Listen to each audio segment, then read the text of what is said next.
Okay, how is everyone doing today? My name is Sydney and I work at the Trader Joe's Charlotte location, store 742. Today we're going to discuss working on end caps. First, what we did is we took our substrate here, the board in the background, and we gave it a coat of our famous chalkboard paint.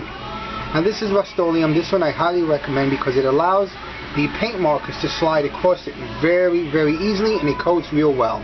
It's located at Home Depot. I believe it's about $9 and change, just shy of $10, and it goes a long way. So periodically we're going to make a video. We're going to kind of piece them all together at the end and show you a process of. With this particular one, there's not going to be really any artwork. It's really going to be more lettering and gradient styles and highlighting. I like to go on ahead and do illustrations, but for the Fearless Flyer, we're just going to kind of stick to the lettering here where the product name and the price are going to be nice and large. So here's the beginning here, and in just a moment I will be back and show you what the next step is. What I'm going to do is I'm going to take the product name. I tend to go on ahead and put white down for everything. So I will first letter everything in white, and whatever colors I do, I'm going to put on top of that. And what that does is it makes the yellows, the oranges, blues, everything really jump off the background, and it shows the vibrancy of the colors, which is really just a great, great look. So stay tuned to the second part of this, and there's going to be a series, like I said, of video clips that we're going to put together. Okay? I'll be right back. Okay, as you can see, the lettering is done. I do 2 coats of white paint. I think that's just really important. I like to have a nice opaque finish so that when I add the other colors, they really jump off the surface. One of the things I'm a big believer in is trying to keep your lettering nice and neat and clean the first time around. If you can see the paint strokes, you'll notice they follow according to the shape of the lettering. Some people just kind of squiggle and wiggle all over. To me, it's just a very sloppy look.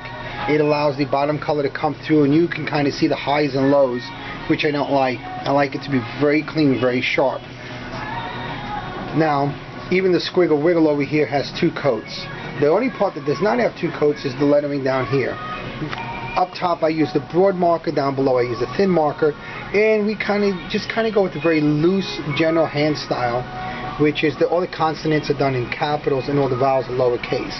We have these 2 red swirls, which is done with the color called strawberry, which I'm going to add to the price over there, and in the next video you're going to see lots of really, really cool colors. So we'll see you shortly.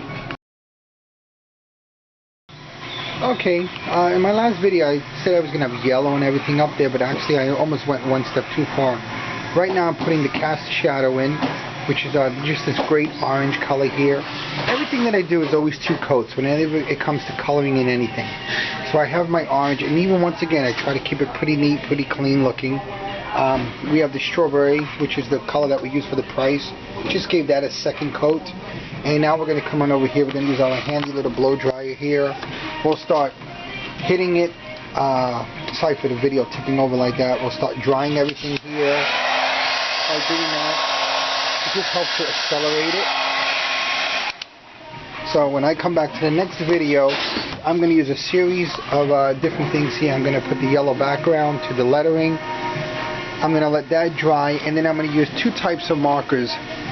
I'm going to use the thin marker to go ahead and do the outer edges here, and then I'm going to come back with the thicker marker, and actually right through this area here is where I'm going to have a dark shadow, which is really going to let that lettering come off and become 3-dimensional. Alright, so I'll see you in video number 4. Okay, I'm just going to do a quick little video here.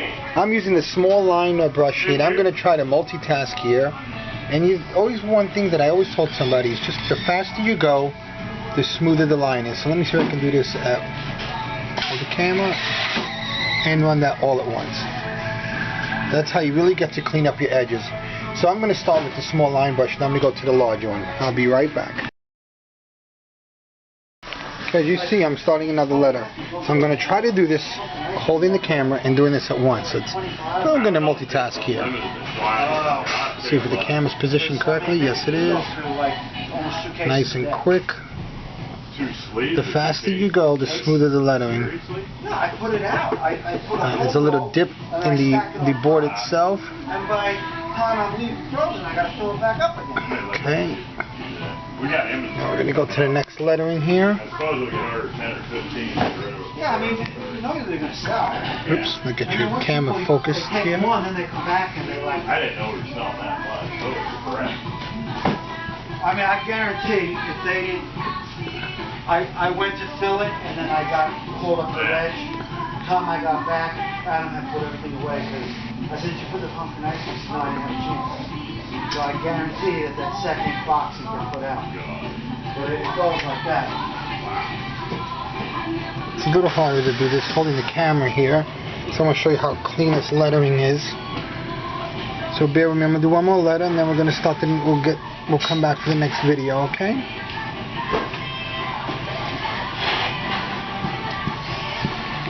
As you can see, even when I do my highlighting and my shadowing, I try to stay according to the shape. I don't like to beat the markers up, because then you lose that really nice chisel, the chisel tip that the marker has naturally. And honestly, you don't want to do that, because this is what helps you keep your nice corners.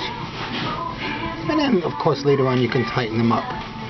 Okay, so that's kind of the beginning of it. We're in the process of, and we'll be back in our next video. Okay, as you can see, I have all the black outlining done, the cast shadow, I should say. And don't forget your units to measure down below the weight of the product. So we have that, and now what I'm doing is I'm starting to give this a little bit of a highlight. And what I'm doing is I'm just taking the chubby here, and like I said, I'm going to try to multitask. And it's kind of put on lightly. You know, you don't want this to be solid. You want to, in this area, you want this to kind of feather off or fade out. Some people use their fingers to really blend it out. For this particular one, I'm not going to do that. Other ones in the future, I'll show you how I actually use my hand and really blend out, because I'll have several colors. This is just going to be a straight yellow lettering. Other ones I'll have a yellow, I'll have an ochre in the middle, now maybe an orange down below. So that's why I want that gradient. So let's just kind of pull here and there.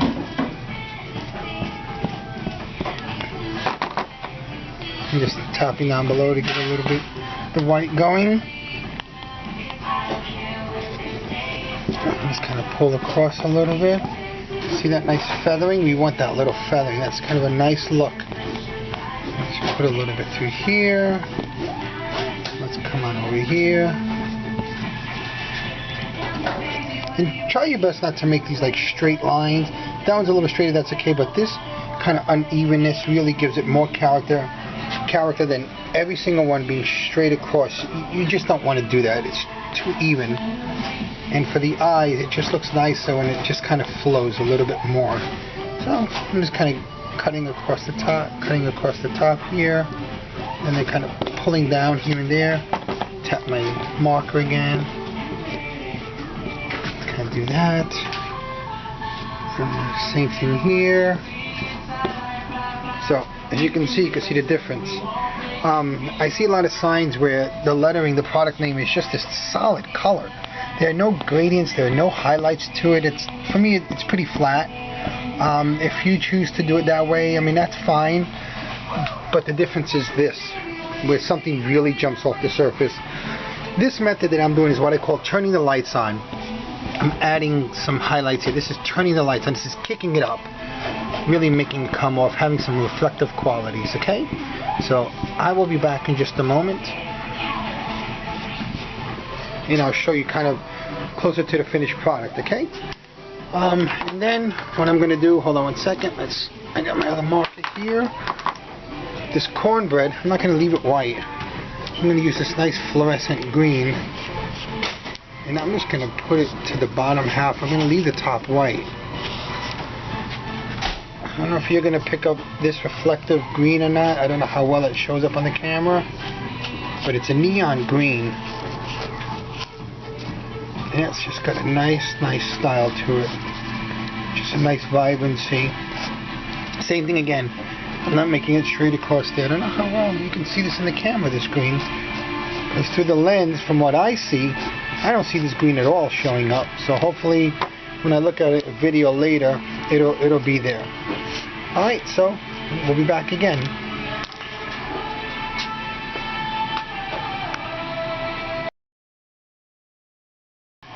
Okay, this is going to be probably the last video, I believe. What I'm going to do now is I'm going to come down here. I should have opened the marker. Okay, I got it with one hand.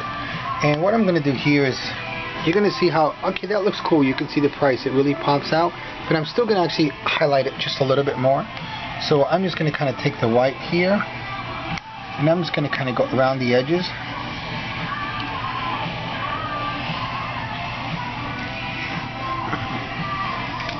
Just kind of do that. Even over here, we'll kind of just kind of pull it off the edge. And even with this price, we're going to kind of go around the price here. It's kind of like that. I think these little things that we do really kind of make it kind of pop out.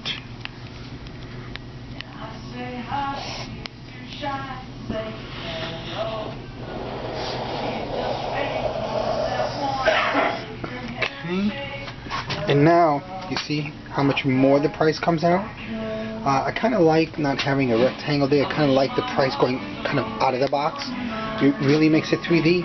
So I went around and I gave all this a highlight, right? Then I kind of come back and I go one more time, just here and there. Whoops, that has a little funny color on it, so let's get rid of that.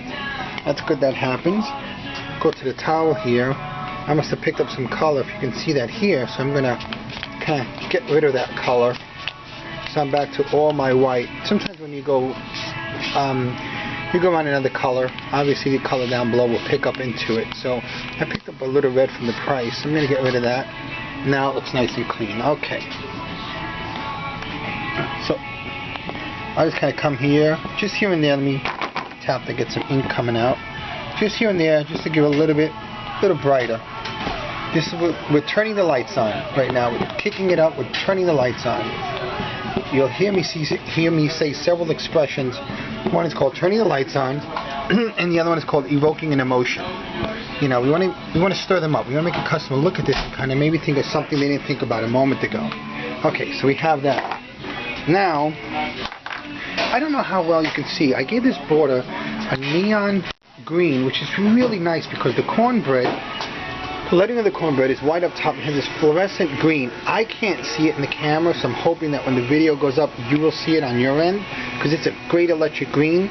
So I'm just going to assume, and I'm just going to hope that it shows up later. So now I'm just going to kind of come here periodically. Oops. Let's get some ink going inside here. Okay, there we go. And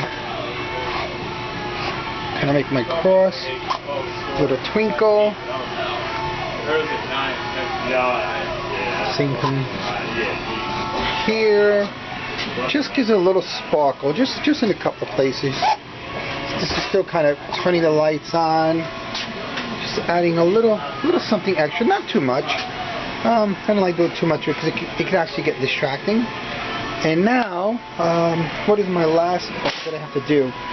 Yes, we have this orange outside line, the cast shadow. But what I'm going to do, I'm going to get the marker open while speaking to you. Hold on, I got to put the camera down one moment. Okay, there we go. So we have this cast shadow, which is done with a straight orange. But now, I'm just going to put a little fluorescent orange, just kind of here and there.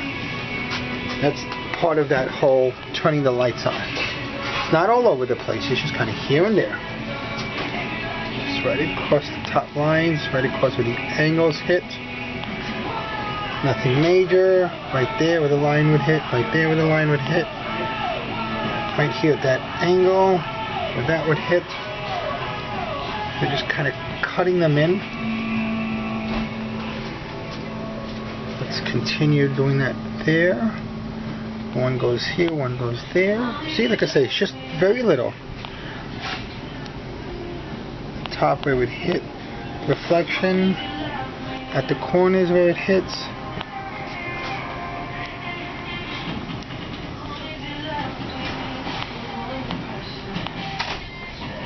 Down here, same thing. I went a little bit out. I'll fix that in just a moment. I could probably use my finger here because it's still wet. Yep. And then I could come back and touch that with black. Okay. If you get something like that, you can come back in with your black. This will dry to be the same in just a moment, so I just kind of come in here and clean it right up. So here you go. This is your completed product.